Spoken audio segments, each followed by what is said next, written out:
Hello, good morning. Happy Palm Sunday sa lahat. And happy Sunday sa mga hindi Katoliko. Kasi Palm Sunday po ngayon sa mga lahat ng Katoliko. So mamaya, nasa church po ako dahil meron akong activity dahil last Sunday nang magsimba ako, biglang may lumapit sa akin at nagbigay ng papel at ini-invite akong sumali sa activity today. That will be mamayang hapon, mga 3 p.m. Sa simbahan. So, ang last mass kasi dito sa church namin ay 6:30 to 7:30.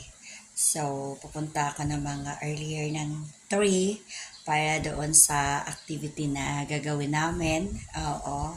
And then, tuloy na ako ng simba ng last mass ng 6:30.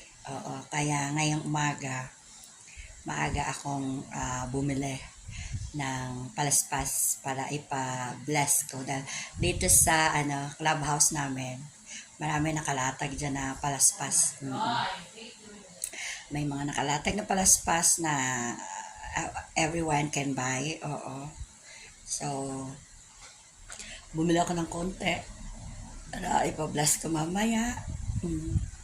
Ganun lang kasimple. Kaya ito, second coffee ko na ito kasi naidlip ako eh. Galing akong bumili ng palaspas. Naidlip ulit ako dahil maaga akong nagising. Dahil kay gabi, medyo umulan ng bahagya. So, nung nag-survey ako sa aking mga plants, early morning, medyo masaya sila. So, hindi ako nagdilig. At nadiligan ko din naman sila kagabi. Dahil gano'n naman ako eh. Since natag-init na, summer na, morning and evening ang aking pagdidilig ng plants. Kaya yung video ko kahapon, nagdidilig ng plants. Oo. Ngayon, ito, nagkakape ng pangalawang kape. Kasi nga, naidlip ako. Galing ako sa labas. Oh, kasi nagkukulitan kami ng aso ko. Sobra na siyang hyper kasi okay na siya. Noong nakaraan kasi worried ako sa kanya kasi nagkakuto siya.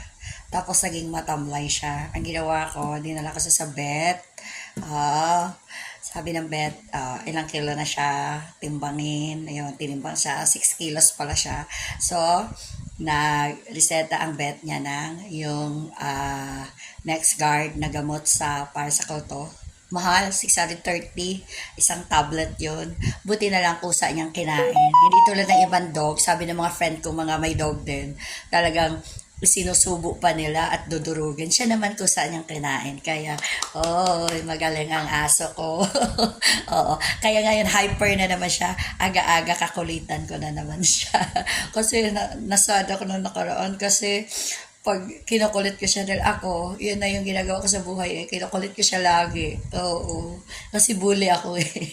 So wala akong mabully. Dahil busy yung anak ko eh. Kaka-live stream. So binubully ko si Menga, yung aso ko. So yung nagkaroon siya ng kuto, parang siguro istorbo sa kanya yung Makate. Hindi na siya hyper. Kaya talagang dinala ko siya sa vet para kung ano yung gamot niya. Kasi kung sa pangkaraniwang pet shop lang na nagbebenta din noon, parang hindi ako masyado tiwala kasi maganda pag sa vet din, unang-una alam nila kung ano talaga dapat, diba? So sa mga nag-aaso dyan, mga nag-aalaga ng aso, sa mga nagmamahal ng aso, ganun lang kasimple, diba? Kasi yung aso talaga nakaka-enjoy sa buhay, diba? Itong buhok ko, na sa hangin, sa electric fan, kasi nag-electric fan ako malayo. Pwede lang ako nagpapatuyo ako ng buhok kasi ayaw talaga ng electric fan at sumasakit ang ulo ko, kaya okay lang kung malayo. Pero pag nagpapatuyo ako ng buhok, no choice, nakatapat ako ng konti. Papatuyo lang yun ng buhok. Okay, yun lang. Bye!